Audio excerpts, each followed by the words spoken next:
Buenos días, el día de hoy les vamos a hablar sobre las pruebas hematológicas. Mi grupo está conformado por María Luisa González, Juliana Quintana, Laura Orina, Angie Vázquez y Laura Padilla. Antes de comenzar a hablar de las pruebas hematológicas, tenemos que tener claro que la hematología básicamente se encarga del estudio morfológico de las enfermedades de la sangre. Y esto incluye los componentes celulares que se encuentran en ella, como coagulación, formación de células y cada uno de los trastornos relacionados a esta. En cuanto a las pruebas de hematología, estas tienen un mismo propósito y es evaluar determinados aspectos sanguíneos y a su vez, gracias a estas pruebas podemos mencionar la cantidad de glóbulos rojos, leucocitos y plaquetas que se encuentran en la sangre de una persona, así como determinar si la misma padece de infecciones. Factores de coagulación. Inicialmente los factores de la coagulación son proteínas esenciales para la formación del coágulo sanguíneo, así que esta prueba lo que hace es medir la función y la cantidad de estas proteínas en la sangre.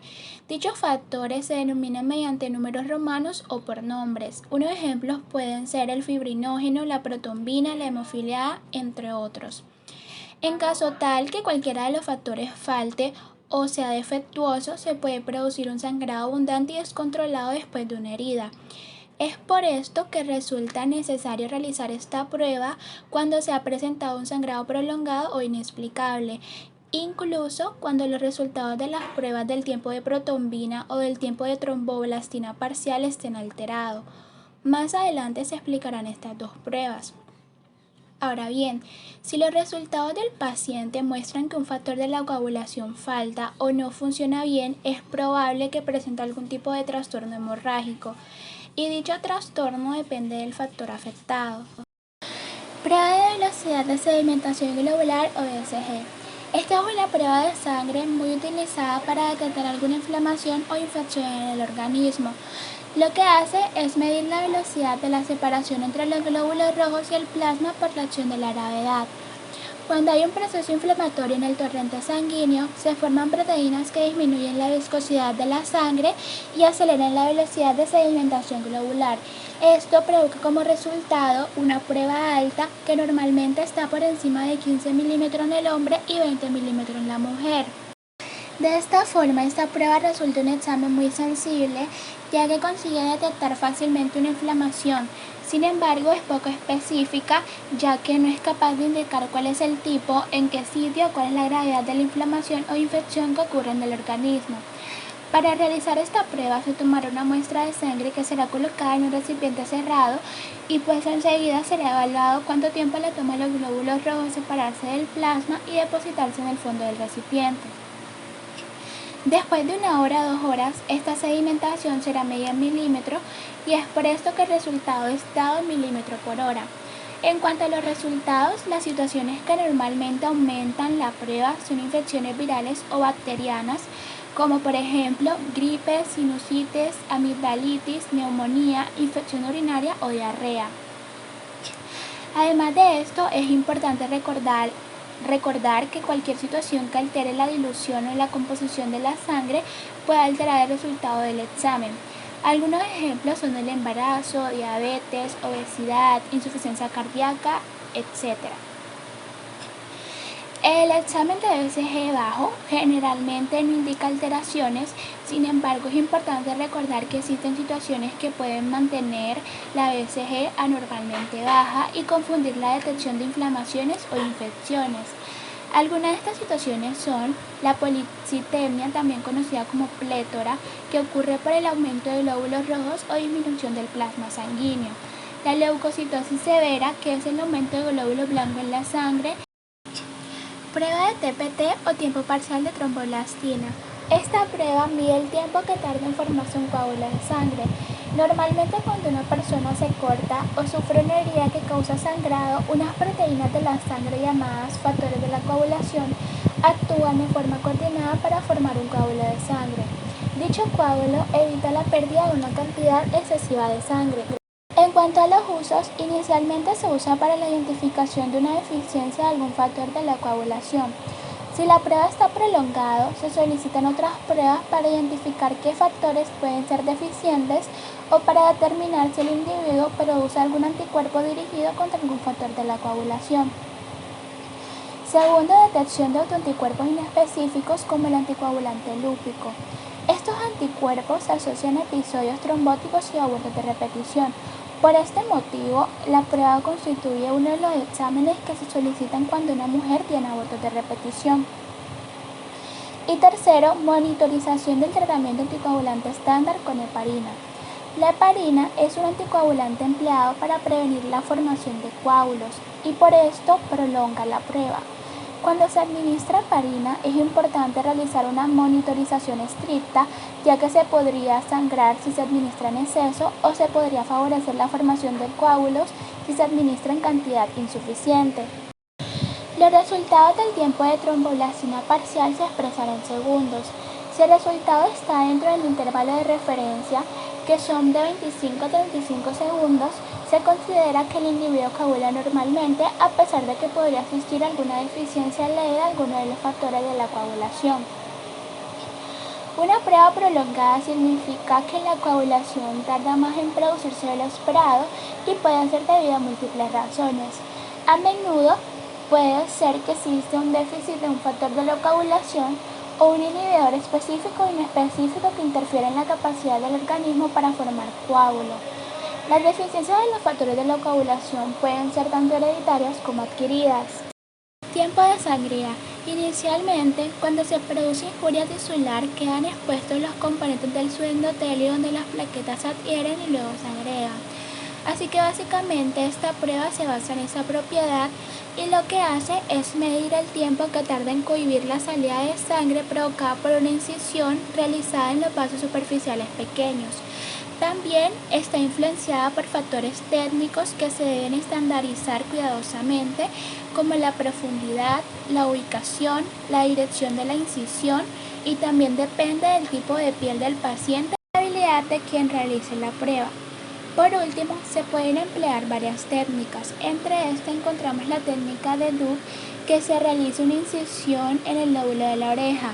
Generalmente no es una técnica recomendable, ya que es difícil la estandarización y tiene poca sensibilidad, además que el resultado final dependerá de la habilidad y fuerza con que se realice la incisión.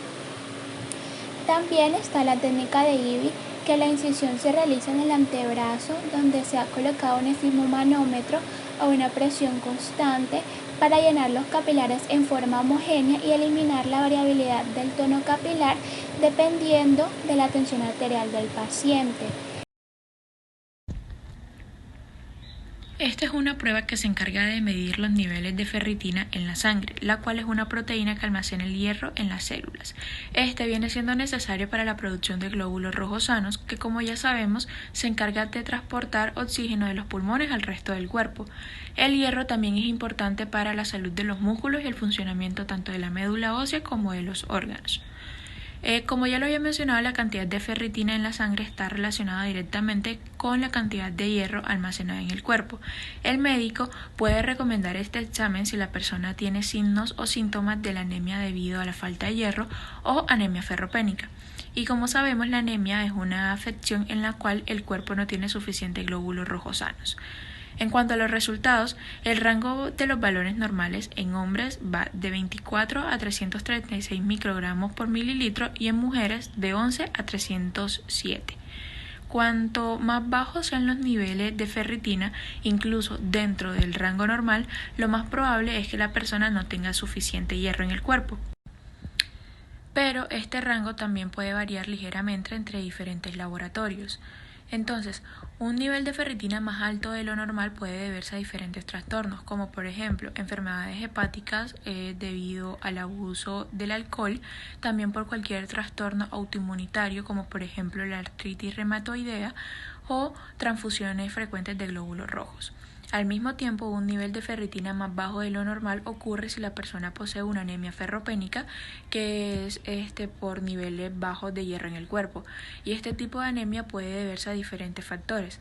Por ejemplo, una dieta muy baja en hierro, un sangrado profuso debido a una herida, un sangrado menstrual profuso, absorción deficiente del hierro, ya sea de los alimentos, los medicamentos o las vitaminas, y sangrado en el esófago, estómago o en los intestinos, o también deberse al embarazo. Este es un análisis de sangre que busca una sustancia denominada dímero D. Esta prueba se usa para descartar la posibilidad de que tenga un coágulo sanguíneo o un ataque cerebral. El dímero D viene siendo un fragmento de proteína que se produce cuando la persona tiene un coágulo sanguíneo. Por lo general, estos coágulos comienzan a descomponerse lentamente después de formarse y este proceso libera el dímero D en la sangre. Esta prueba se usa para averiguar si la persona tiene un trastorno de la coagulación de la sangre, como lo son la trombosis venosa profunda, donde el coágulo que está en lo profundo de la vena, suele afectar la parte inferior de las piernas, pero también otras partes del cuerpo. Una embolia pulmonar, que es la obstrucción de una arteria en un pulmón, suele ocurrir cuando un coágulo de sangre en otra parte del cuerpo se desprende y llega a los pulmones.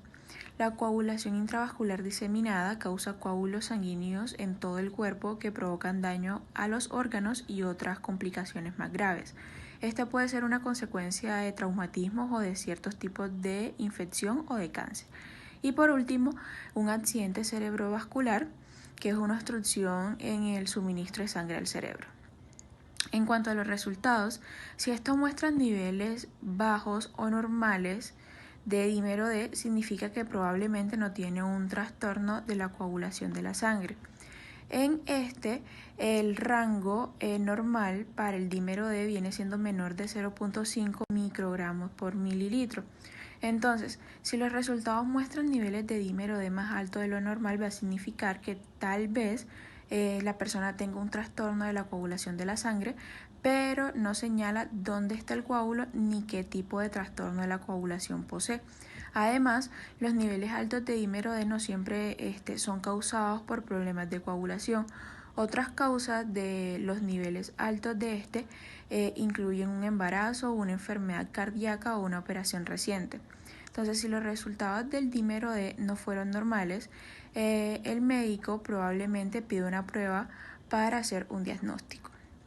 Entonces, si estos resultados no son normales, se puede pedir uno o más estudios por imagen para ver si la persona tiene un trastorno de la coagulación de la sangre, como por ejemplo una ecografía Doppler, que es una prueba que utiliza ondas sonoras para crear imágenes de las venas. Una angiografía por TAC, que en esta imagen se le inyecta un colorante especial que destaca los vasos sanguíneos en un tipo especial de máquina de rayos X. Esta prueba se encarga de medir el tiempo que tarda en formarse un coágulo en una muestra de sangre. Un coágulo es una masa espesa de sangre que produce el organismo para así sellar escapes de sangre a través de heridas, cortes o roces con el fin de evitar el sangrado excesivo. La capacidad de coagulación de la sangre va a requerir de la participación de las plaquetas y de unas proteínas denominadas factores de coagulación, los cuales en su mayoría se fabrican en el hígado. Cuando se rompe un vaso sanguíneo, las plaquetas son las primeras en llegar al área de la lesión para sellar el escape de sangre y detener o reducir de forma temporal el sangrado. Pero para que el coágulo se vuelva resistente, duro y estable, también deberán intervenir los factores de coagulación. Estos se enumeran utilizando la numeración romana y actúan de forma conjunta en una secuencia especializada, casi como si se tratara de las piezas de un rompecabezas. Cuando se coloca la última pieza en su sitio, se forma el coágulo, pero si falta una pieza o también si existe una pieza defectuosa, el coágulo no se podrá formar. Esta prueba se utiliza para evaluar la actividad de 5 factores de coagulación diferentes: 1, 2, 5, 7 y 10. El tiempo de coagulación se alarga cuando alguno de estos factores no se detecta pero en una cantidad insuficiente o es defectuoso. Cuando el proceso de coagulación de la sangre tarda un tiempo anormalmente largo, esto puede ser un indicador de, primero, una deficiencia de base hereditaria en los factores de coagulación. Esto ocurre en trastornos hemorrágicos como la hemofilia. También una enfermedad hepática, puesto que la mayoría de los factores de coagulación, como ya lo había dicho, se fabrican en el hígado. También puede darse por una deficiencia en la vitamina K, debido a que esta es un componente esencial de varios factores de coagulación. También si el paciente se presenta con un tratamiento de warfarina, el cual es un medicamento anticoagulante, o ya sea por determinadas afecciones médicas donde el organismo utiliza o destruye factores de coagulación demasiado deprisa. Es posible que los médicos soliciten esta prueba como parte de la evaluación de un trastorno hemorrágico. Entre los síntomas de estos se incluye la formación de moretones con gran facilidad, hemorragias nasales difíciles de detener, un sangrado excesivo tras someterse a un procedimiento dental, encías que sangran con facilidad, también hemorragias excesivas durante el periodo menstrual o presencia de sangre en la orina. Entonces, incluso en la ausencia de estos síntomas, los médicos suelen utilizar esta prueba para asegurarse de que la capacidad de coagulación de la sangre es normal antes de que el paciente se someta a una operación. Dicha prueba también se puede solicitar para controlar la capacidad de coagulación sanguínea en pacientes que padezcan enfermedades hepáticas o que tienen deficiencia en vitamina K. Entonces, esta prueba también es útil para supervisar los factores de tratamiento con un medicamento anticoagulante llamado warfarina.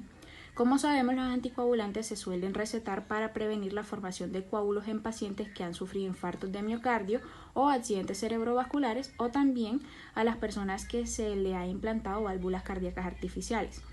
Entonces, puesto que la dosificación es un aspecto fundamental, se debe administrar una cantidad suficiente de medicamento para evitar que se formen coágulos peligrosos, pero no tanta como para que provoque sangrados excesivos. También en muchos casos esta prueba se suele realizar junto con la del tiempo de tromboplastina parcial para que los médicos puedan tener una visión global y completa del funcionamiento de los factores de coagulación. El tiempo de protrombina se mide en segundos. La mayoría de las veces los resultados se dan como lo que se le llama el índice internacional normalizado. Si la persona no está tomando anticoagulantes como la warfarina, el rango normal para los resultados es de 11 a 13.5 segundos y en el índice internacional normalizado de 0.8 a 1.1.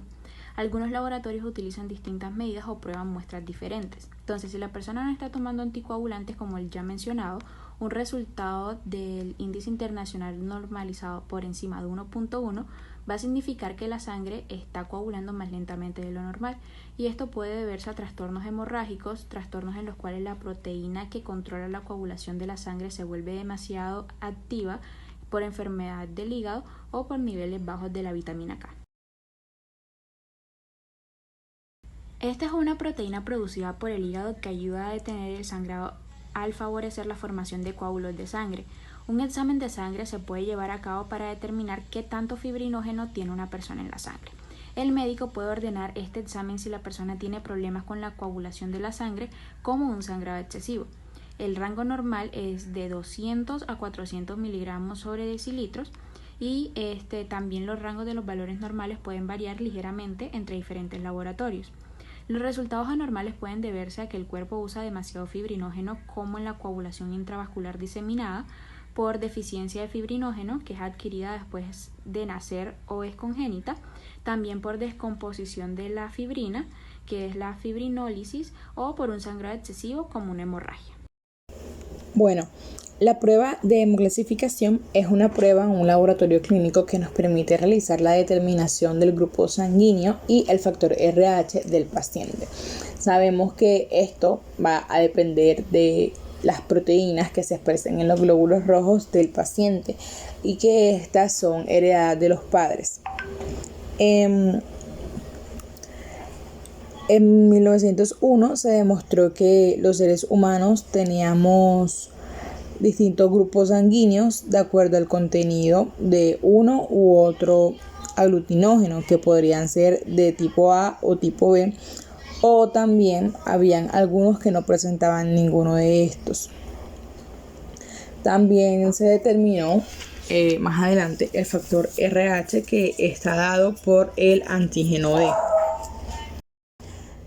La determinación de grupos sanguíneos es importante, ya que en procesos transfusionales puede haber una incompatibilidad de estos grupos sanguíneos, lo que podría causar reacciones hemolíticas. Lo mismo puede suceder durante el proceso del embarazo, cuando una madre sea RH positivo y el feto sea RH negativo. Se va a causar lo que se dice como anemia hemolítica del recién nacido.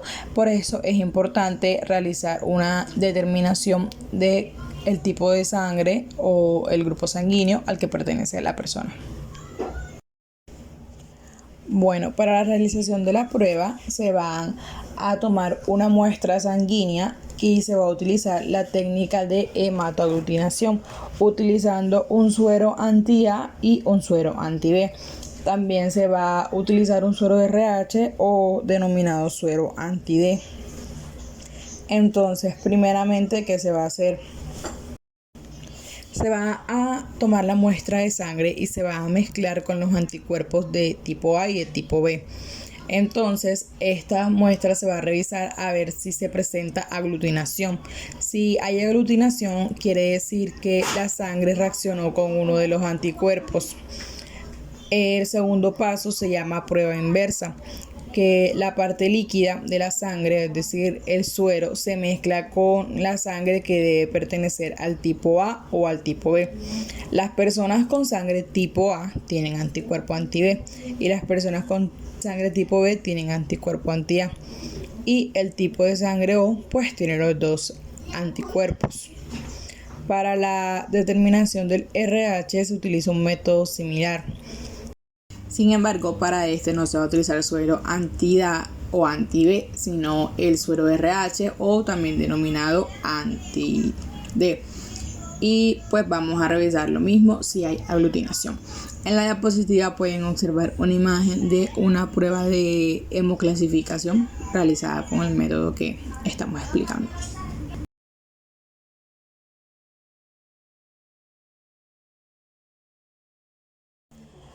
Bueno, ahora vamos a hablar sobre el hemograma, que es una de las pruebas que más es solicitada por parte del personal médico, y pues esta prueba nos permite conocer el funcionamiento sanguíneo de nuestro sistema y básicamente consiste en la extracción de sangre del paciente que se analiza y determina la composición de esta. La sangre se puede observar al microscopio para así detectar anomalías en las células. El hemograma se puede definir como el estudio cuantitativo y citológico de las células sanguíneas. Permite avanzar de manera significativa en la mayoría de enfermedades hematológicas. En el hemograma se cuantifica lo que es la línea roja, la línea blanca, la línea plaquetaria, haciendo referencia a que la línea roja viene siendo todo lo que es hemoglobina, glóbulos rojos, volumen corpuscular, entre otras cosas. La línea blanca, todo lo que tiene que ver con la parte linfocitaria, recuento de leucocitos, monocitos, basófilos, eosinófilos, etc. Y la línea plaquetaria es el recuento de las plaquetas. Para este test se puede utilizar sangre de tipo venosa o arterial. Normalmente la sangre que se utiliza es venosa por la cercanía que tiene a la piel y pues eso facilita la extracción de la sangre. La sangre arterial se utiliza mayormente cuando se necesita saber los gases sanguíneos, el equilibrio ácido-base, el valor de estado de oxigenación y ventilación. La sangre que se extrae debe ser almacenada en un tubo de ensayo especial. Este tubo lo podemos diferenciar porque es un tubo que su tapón va a ser de color violeta. Esto nos indica que este tubo contiene ácido etilendiaminotetracético o ECTA, que va a actuar como el anticoagulante. El hemograma nos puede servir para el diagnóstico de algunas enfermedades, también a modo de revisión de tratamientos, detección de respuestas adversarias frente a estos tratamientos, y también puede ser indicador de diferentes condiciones, infecciones o patologías que se estén presentando en nuestro paciente. Para la prueba se considera que no es obligatorio un ayuno, sin embargo, si la persona quiere, no hay inconvenientes. Como tal, la única contraindicación es el consumo o la ingesta de anticoagulantes, ya que estos podrían causar hemorragias mayor de lo normal o hematomas muy extensos. Bueno, hay distintos tipos de hemograma. Estos se clasifican de acuerdo a las variables que se miden y los métodos que se usan. Por ejemplo, en el hemograma tipo 1 se incluye hemoglobina, hematocritos, recuento de eritrocitos, índices eritrocitarios, recuento global y diferencial de leucocitos, y también se analiza su morfología a través de métodos manuales. En el hemograma tipo 2 vemos que, como se ve en la diapositiva, se añade un recuento plaquetario. En el tipo 3 se da la utilización de métodos semiautomáticos y manuales para la para estos recuentos. En el hemograma tipo 4, aparte de todos estos variables que hemos comentado, también se evalúa la amplitud de distribución de los eritrocitos y se utilizan métodos electrónicos. En el tipo 5 se le agrega índices plaquetarios, morfología celular, y en el tipo 6 se agrega un recuento de índices de hemoglobina reticulocitaria y plaquetas reticuladas, también con métodos electrónicos y manuales. Bueno, ahora vamos a entrar en materia en lo que viene siendo los aspectos que evalúan el hemograma. Primeramente vamos a hablar de la línea roja, que pues como les comenté antes, evalúa lo que puede ser hemoglobina, hematocrito, índices eritrocitarios, entre otras cosas. Entonces vamos a empezar con el recuento de los hematíes. Sabemos que los hematíes, eritrocitos o glóbulos rojos, que pueden ser llamados de cualquiera de estas formas, son las células sanguíneas encargadas de llevar el oxígeno hacia los distintos tejidos de nuestro organismo. Entonces los niveles normales oscilan entre 4.8 y 5.8 millones por microlitros en hombres y 4.2 y 5.2 millones por microlitro en mujeres. Si hay un nivel bajo de hematíes, se puede considerar que pues es debido a hemorragias, y esto hace que no llegue suficiente oxígeno a las demás células del cuerpo, y anemias. Si los niveles están muy altos, esto se le conoce como poliglobulia, y esto hace que la sangre sea más espesa de lo normal, y eso facilita la formación de trombos en el interior de los vasos sanguíneos. En la parte de la hemoglobina, bueno, sabemos que la hemoglobina es la proteína encargada de transportar el oxígeno, la proteína que está en los glóbulos rojos, y se encarga de transportar el oxígeno desde los pulmones también hacia los distintos tejidos. Entonces, los niveles normales de hemoglobina son de 13 a 17 gramos por decilitro en hombres y de 12 a 16 gramos por decilitro en mujeres.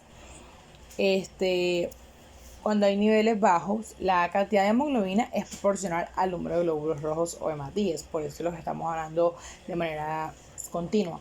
Entonces, un descenso de esta proteína también se refleja en una ineficacia de la función de los hematíes, que esto se puede conocer como anemia.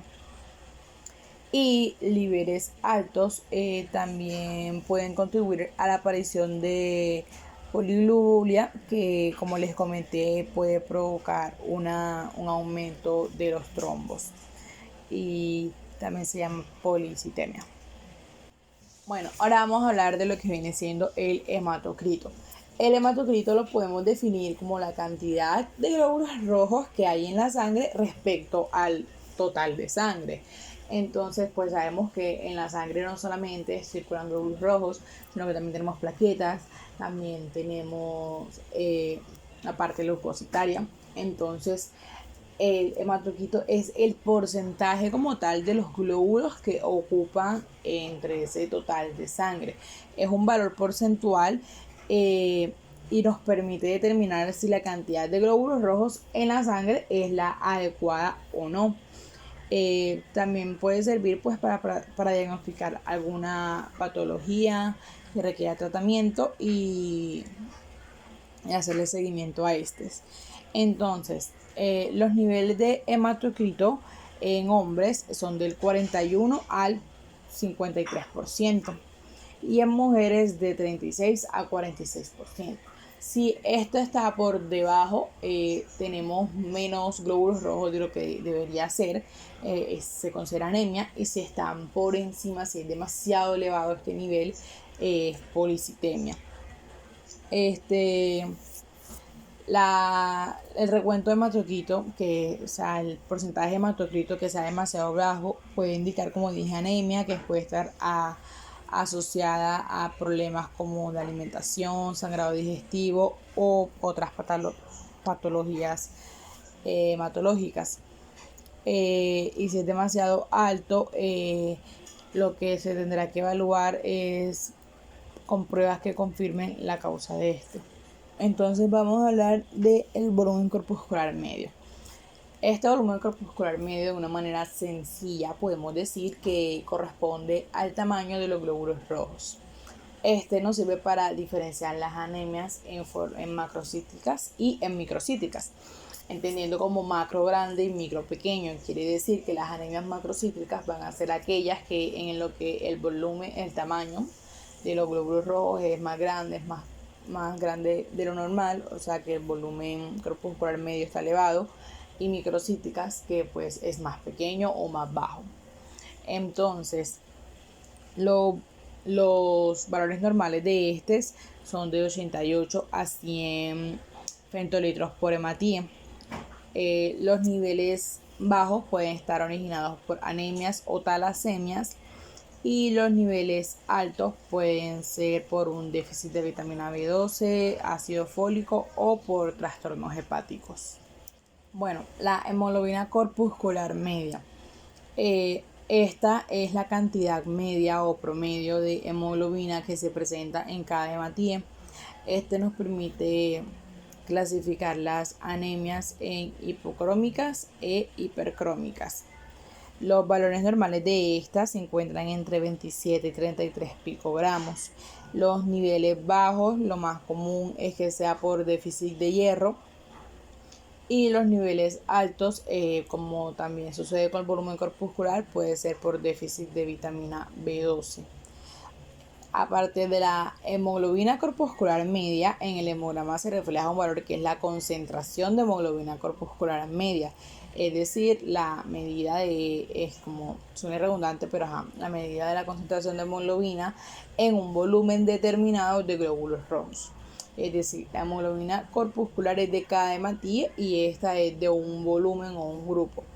Entonces, los valores normales de esta están entre 31 y 36 gramos por decilitros. Entonces, en la diapositiva tenemos los valores de hemoglobina corpuscular media y de concentración de hemoglobina corpuscular media. Los valores bajos están dados por anemias, y los valores altos también pueden estar dados por enfermedades pulmonares o del corazón, así como también por policitemia vera. Ancho de distribución eritrocitaria.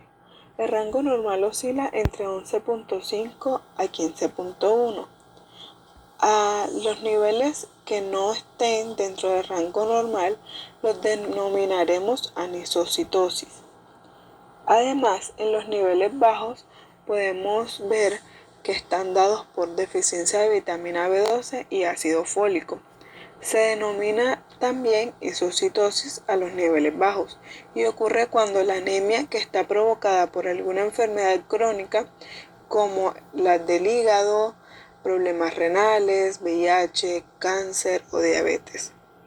Además de estar alterado el valor del ancho de distribución eritrocitaria, también lo estará el volumen corpuscular medio. También en los niveles altos, esto se debe a una deficiencia de hierro, por lo cual las células van a variar de tamaño. También se ha visto relación entre este valor aumentado y la anemia de deficiencia por hierro, anemia megaloblástica, talasemia, enfermedad del hígado, y también en personas que tienen tratamiento por quimioterapia. Recuento de leucocitos. Primero comenzaremos recordando que los leucocitos se fabrican en la médula ósea. Estos forman parte de las defensas del sistema inmunológico del cuerpo humano. Estos van a intervenir en las infecciones y el cáncer. El cuerpo humano posee varios tipos de glóbulos blancos o leucocitos.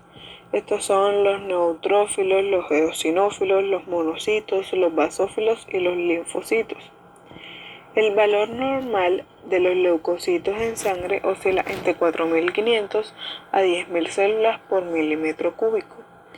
Cuando este valor está alterado, es decir, cuando se presenta más arriba de lo normal, las causas pueden ser infección, medicamentos como los corticosteroides, problemas en la médula ósea como cáncer de leucemia, y en el caso de que haya un bajo recuento de leucocitos, puede ser por medicamentos antineoplásicos, infecciones por VIH o por virus y bacterias, cáncer de médula ósea como la leucemia o el linfoma y el mieloma. En caso de cáncer metastásico en la médula ósea o también cáncer de mama y cáncer de próstata. También otros problemas relacionados con la médula ósea como son los trastornos mielodisplásicos o en el caso de radioterapia con afectación de la médula ósea. Neutrófilos número absoluto.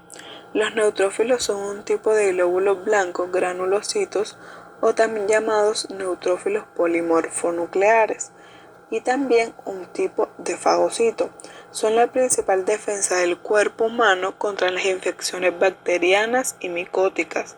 Estas ayudan a combatirlas, ya que al ser fagocitos van a tener la propiedad de ingerir los microorganismos y elaborar enzimas que los destruyan. En sangre, los niveles normales van a ser entre 1800 a 7700 células por metro cúbico. Cuando este valor está aumentado, el paciente tendrá una neutrofilia.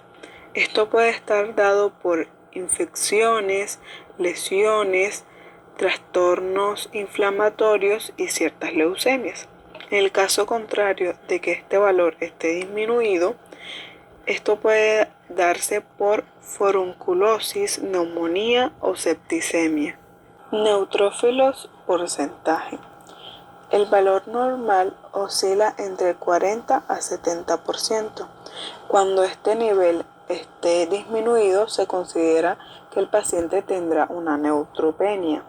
Esta se divide en hereditaria o constitucional, en la que encontramos la agranulocitosis infantil genética, la granulocitosis familiar, neutropénica cíclica y pseudoneutropenia y síndrome del leucocito de Lacey.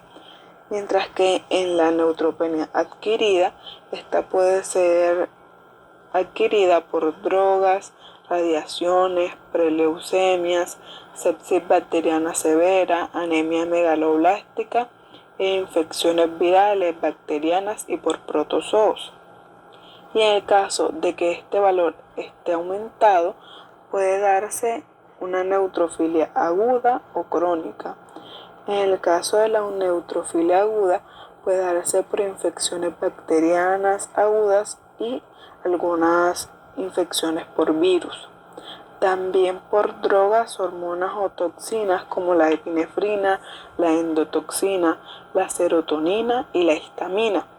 En el caso de la neutrofilia crónica, esta puede deberse a infecciones persistentes como enfermedades inflamatorias crónicas, artritis reumatoide, nefritis, colitis, dermatitis, pancreatitis y tiroiditis. También puede darse por neoplasias como la gástrica, de mama, hepática y pancreática. De igual forma, también se puede dar por enfermedades hematológicas como la anemia megaloblástica, la hemorragia crónica, la leucemia mieloide y la leucocitosis idiopática crónica. También puede deberse a trastornos hereditarios como el síndrome de Down o la trombocitopenia. Linfocitos número absoluto. Los linfocitos son un tipo de leucocito que va a carecer de gránulos y además es muy importante en el sistema inmune. Este se va a dividir en dos tipos: el linfocitos B, que son los encargados de elaborar anticuerpos, y los linfocitos T, que ayudan a destruir las células tumorales y a controlar las respuestas inmunitarias. Los niveles normales oscilan entre 900 a 5000 células por milímetro cúbico. Cuando este valor está superior de lo normal, se considera que hay una linfocitosis, mientras que si este valor está debajo de lo normal, se va a considerar que hay una linfopenia. Linfocitos porcentaje. Los niveles normales oscilan entre 20 a 45%. Los niveles bajos se va a considerar que existe una linfopenia. Esta puede darse por un sistema inmune defectuoso o con procesos inmunosupresores como las quimioterapias. Mientras que si los niveles son altos, existirá una linfocitosis por procesos infecciosos agudos y linfoproliferativos como la leucemia. Monocitos número absoluto. Los monocitos son un tipo de leucocito a granulocito. Se considera que este es el de mayor tamaño, llegando a medir 18 micras, y representa del 2 al 8% de los leucocitos en sangre. Además de esto, son activados en procesos virales y bacterianos. Cuando un tejido está siendo invadido por algún agente de tipo microbiológico, el sistema inmune encamina los monocitos hacia el lugar infectado. Por ejemplo, cuando existen infecciones crónicas como la tuberculosis. Los niveles normales oscilan entre 100 a 1000 células por milímetro cúbico. Cuando este valor está superior a lo normal, se considera que hay una monocitosis que puede estar dada por enfermedades inflamatorias, infecciosas o hematológicas, mientras que en los niveles bajos se va a considerar que existe una monocitopenia que está dada por infección en la sangre, o si el paciente está recibiendo quimioterapia o si tiene algún trastorno en la médula ósea como la leucemia. Monocitos. Los monocitos son activados tanto en procesos virales como bacterianos cuando un tejido está siendo invadido por algún germen. Lo que sucede acá es que el sistema inmune encamina los monocitos hacia el lugar infectado. Un ejemplo de esto serían lo que son las infecciones crónicas, como lo es la tuberculosis. Niveles normales. Bueno, el nivel normal relativo de monocitos es de 2 a un 10% de leucocitos, y los niveles normales absolutos en varones y mujeres adultos es de un 80 a 1000 mililitros, mientras que en niños sería de 100 a 1500 mililitros. Cuando los monocitos están altos, se le conoce como monocitosis. Esto se debe ya sea a enfermedades inflamatorias, infecciosas y hematológicas, las cuales son ocasionadas por un trastorno ya sea en la médula ósea, una infección en la sangre o por efectos de una quimioterapia, ya que la quimioterapia lo que hace es que hace mucho más lenta lo que es la formación de las células a través de la médula. Los eosinófilos son un tipo de leucocito que presentan gran número de gránulos en su interior y que se tiñen con tinciones ácidas. Los valores normales en valor relativo son de 1 a 5% y en valor absoluto son de 40 a 500 mililitros. Cuando los eosinófilos están altos, se le conoce como eosinofilia. Las principales causas de la eosinofilia son alergias como el asma, la urticaria, la rinitis alérgica, dermatitis, eczemas y otras enfermedades inflamatorias como lo es la enfermedad inflamatoria intestinal, enfermedades hematológicas, cáncer o enfermedades de genética que causan eosinofilia hereditaria. Y cuando los eosinófilos están bajos, se le conoce como eosinopenia. La eosinopenia puede ocurrir en situaciones como neumonía o meningitis, ya que son infecciones bacterianas graves que aumentan otros tipos de células de defensa, como lo son los neutrófilos, haciendo así que disminuya el recuento absoluto o relativo de los eosinófilos. Basófilos. El valor normal relativo de basófilos es de 0 a 2%, mientras que el valor normal relativo absoluto es de 0 a 200 mililitros. Cuando los basófilos aumentan, se le conoce como basofilia. La basofilia ocurre cuando hay alguna inflamación en el organismo, estando acompañada por otras alteraciones del leucograma. Algunas de las situaciones en las que puede haber aumento de los basófilos son cuando hay colitis ulcerativa, sinusitis y rinitis, artritis, insuficiencia renal crónica, anemia hemolítica y después de tener sesiones de quimioterapia o extirpar el vaso. Y cuando estos disminuyen se le conoce como vasopenia. La vasopenia es cuando los basófilos se encuentran en un porcentaje bajo. Es una situación poco común y que normalmente ocurre debido a la disminución de la producción de los glóbulos blancos por la médula ósea, siendo posible identificar apenas 20 células por litro de sangre, y las principales causas de la vasopenia son la ingestión de medicamentos que debilitan el sistema inmune, como los corticoides, la ovulación, el embarazo, periodos de estrés, hipertiroidismo y síndrome de Cushing. Recuento de plaquetas en miles. Los niveles normales de plaquetas oscilan entre 150.000 a 400.000 mililitros. Cuando esta está baja se le conoce como trombocitopenia y esta se debe a un acúmulo anormal de plaquetas en el vaso o a una mala función de la médula ósea. Esta pues tiene como consecuencia la mala coagulación sanguínea, lo que dará lugar a hemorragias. Y cuando los niveles están altos se le conoce como trombosis. La trombosis lleva a lo que es la formación de trombos en los distintos vasos y puede aparecer en las hemorragias agudas o puede deberse a un problema con la médula ósea. Mientras que el volumen plaquetario medio pues es una medida que describe el tamaño medio de las plaquetas en la sangre, y una medición normal para el volumen plaquetario medio pues típicamente está en el intervalo de 5,0 a 15,0 femtolitros. El volumen plaquetario elevado pues es común en pacientes con cierta forma de diabetes, y si se combina con un resultado de plaquetas bajos, pues esto indica una condición que resulta en la destrucción de las plaquetas y daría como resultado lo que es la trombocitopenia inmune, la preeclampsia y la sepsis.